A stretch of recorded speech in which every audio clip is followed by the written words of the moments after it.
மயிலாடுதுறை அருகே அகர ஆதனூர் புற்றடி மாரியம்மன் திருக்கோயில் 90ஆம் ஆண்டு தீமிதி திருவிழா. ஏராளமானோர் கை குழந்தைகளை தூக்கிக் கொண்டும் தீக்குழியில் தீ மிதித்து நேர்த்திக்கடன் செலுத்தியது காண்போரை மெய்சிலிர்க்க வைத்தது. மேலும் பல்லாயிரக்கணக்கான பக்தர்கள் சாமி தரிசனம் செய்தனர்.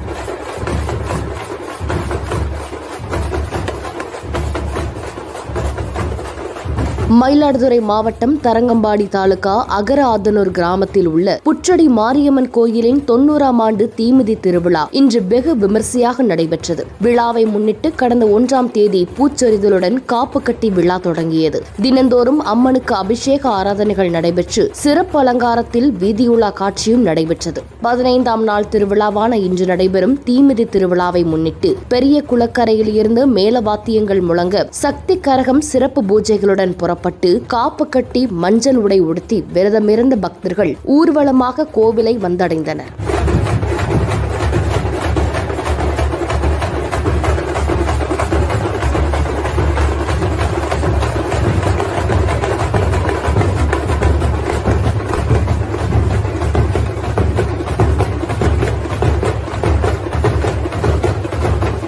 தொடர்ந்து கோயில் முன்பு அமைக்கப்பட்ட பூக்குழியில் சக்தி கரகம் இறங்கியதை தொடர்ந்து பெண்கள் உள்ளிட்ட 500க்கும் மேற்பட்ட பக்தர்கள் தீக்குழியில் இறங்கி தங்களது நேர்த்திக்கடனை செலுத்தினர். பக்தர்கள் ஏராளமானோர் தங்களது கை குழந்தைகளை தூக்கிக் கொண்டு தீ மிதித்தது காண்போரை மெய்சிலிர்க்க வைத்தது. தொடர்ந்து தீக்குழி முன்பு சிறப்பு அலங்காரத்தில் எழுந்தருளி சுவாமிக்கு மகா தீபாராதனை காண்பிக்கப்பட்டது. இதில் பல்லாயிரக்கணக்கான பக்தர்கள் கலந்து கொண்டு பெண்கள் மாவிளக்கு தீபமிட்டு அம்பாளை தரிசனம் செய்தனர். மேலும் இரவு அம்பாள் வீதி உலா நிகழ்ச்சியும் நடைபெற்றது.